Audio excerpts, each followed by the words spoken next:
Hi, welcome to Woohoo Wednesdays. I'm Little Woo, and I'm here to answer existential questions I received during the week. And on every Wednesday at 11, I just do a little piece of insight or inspiration to inspire you during your week. So this week's question is how to remain nice or polite when not everyone else is.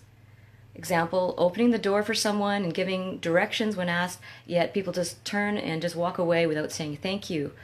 When people are rude or unappreciative, it makes me want to not bother. How to deal with this sort of thing? That's a great question, and actually, many people have gone through this at some point where they just feel like, what's the point of having ethics, or what's the point of doing the right thing when everyone around you doesn't seem to be behaving according to the same set of rules, or what's the point of being nice when other people aren't? And so that is a really great question that we deal with, and it is an existential question because it's about how do you want to exist in this reality.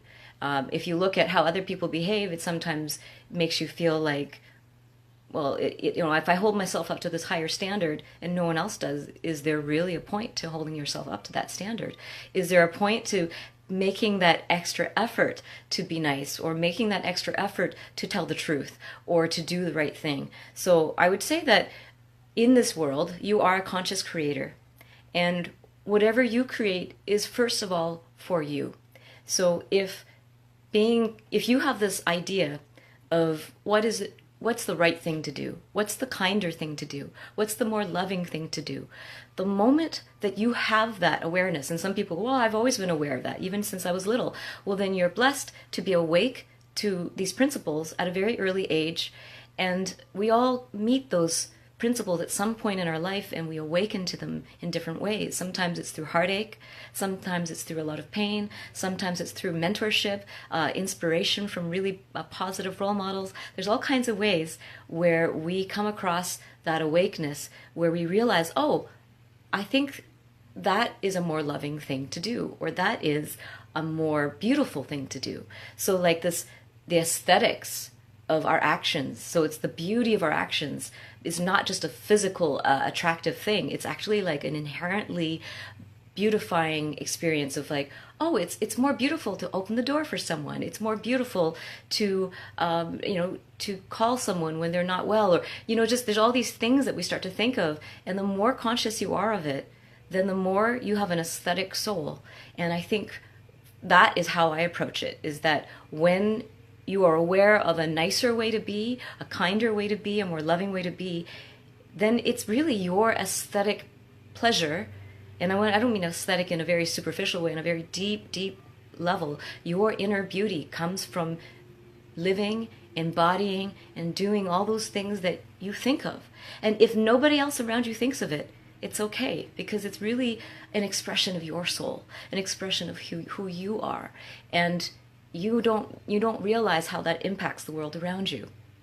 And when we do really kind things, and when we do really beautiful things, it does impact others. Maybe it takes them a while, like they might actually have walked away from you and realize, oh wait, that was a really nice person that just opened the door for me.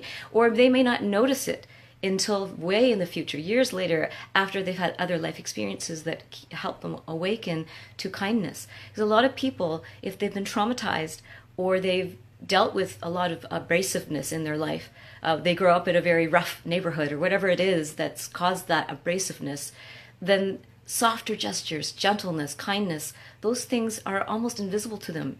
And it's not really because they don't appreciate it, it's because it's just not part of the reality that they're used to tuning into.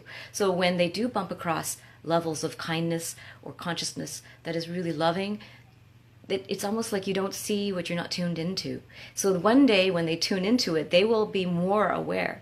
So perhaps if you're noticing that there's a lot of people around you that are not tuned into that, and they can't appreciate it when you offer that kind of kindness, then just trust that first you do it for yourself, for your own higher aesthetic joy, to express who you really are, and that it does impact the world around you, does make the world more beautiful. And as long as you are alive, you have created this energy that people remember. Often I've heard eulogies, and I know this sounds very morbid, but and during a eulogy, I've heard people say things that are so poignant and so moving that they said they wish they could have said while the person was alive. But often people carry things in their heart, they carry awarenesses that they know, but they don't know how to express. And so I'm not saying the person at the door that you opened for is necessarily on that level of awareness, but it's an analogy of how we all awaken in different ways. And we don't know how someone's beautiful actions impact us until much later. Sometimes after they're gone, sometimes when we have had some different life experiences that helped us be more articulate or more able to receive kindness. A lot of times, I don't know if you even noticed that people have trouble receiving compliments because they don't trust that they really are beautiful. They don't trust that they really are worthy of compliments or kindness. And so they kind of ignore or block off or can't receive. So when you're saying, when people don't receive your kindness, it's sometimes that they're not tuned to kindness yet. They haven't really been able to receive it.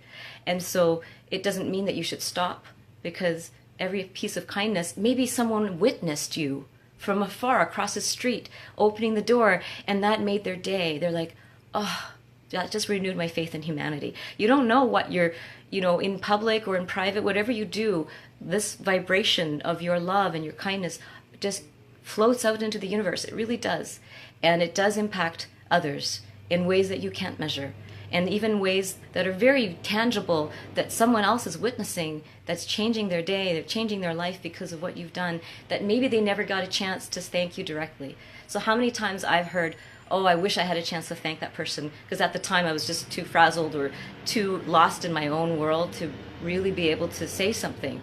So trust that your kind and loving acts of niceness, acts of politeness, they do matter.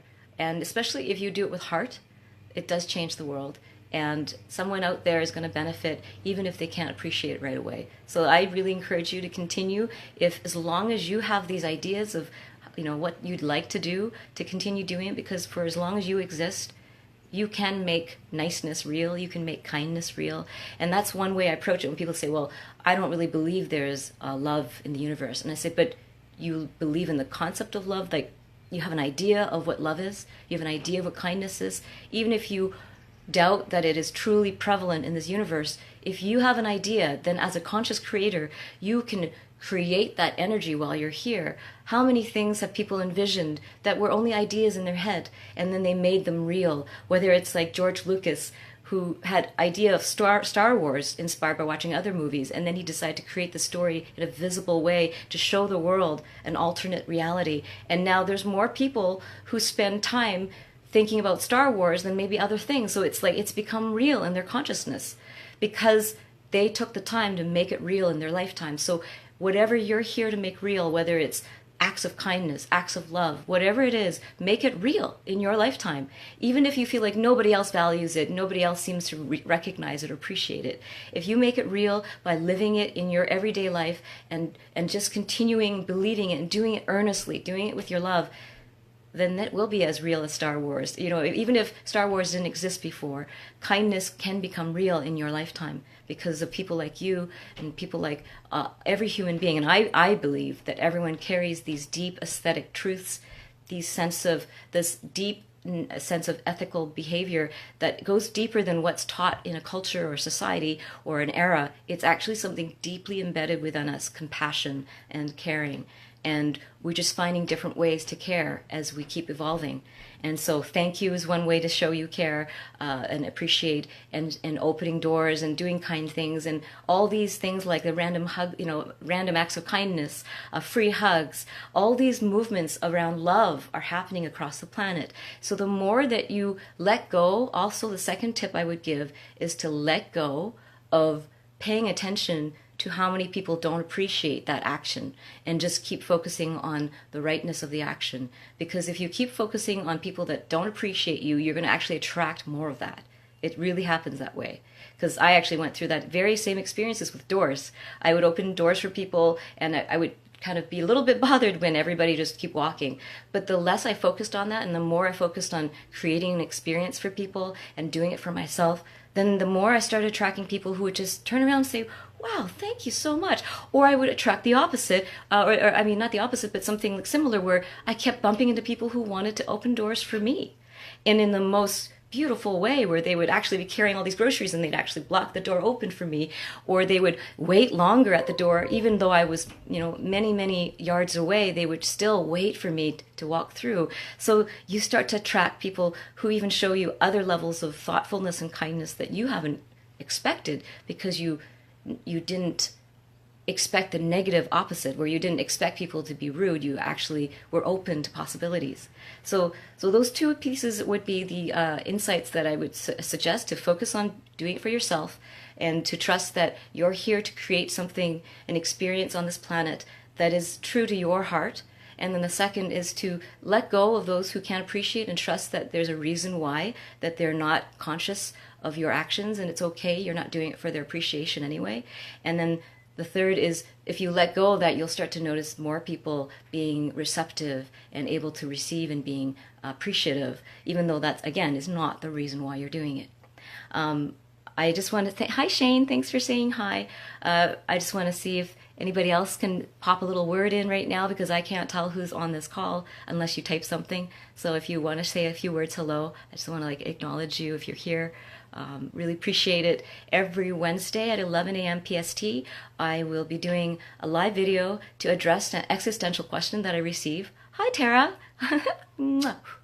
And I'd love to hear from you during the week. You can comment on any of the threads on my page. If you want to continue the conversation, I check regularly and love to respond. Hi, Melissa. Hi. It was great to see you at Biddef. So I'd love to answer any existential questions you have on my weekly Wednesday Woohoo video. And you can email me privately at treasures@littlewoo.org.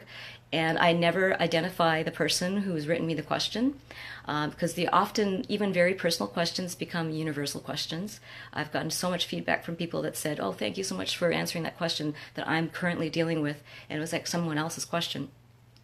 So please send me your questions to my email, or send me a private Facebook message, and I'll also acknowledge that I received it, and I will look at doing it in a future Woohoo Wednesday video, because I love addressing these questions, and this is one way that I can help.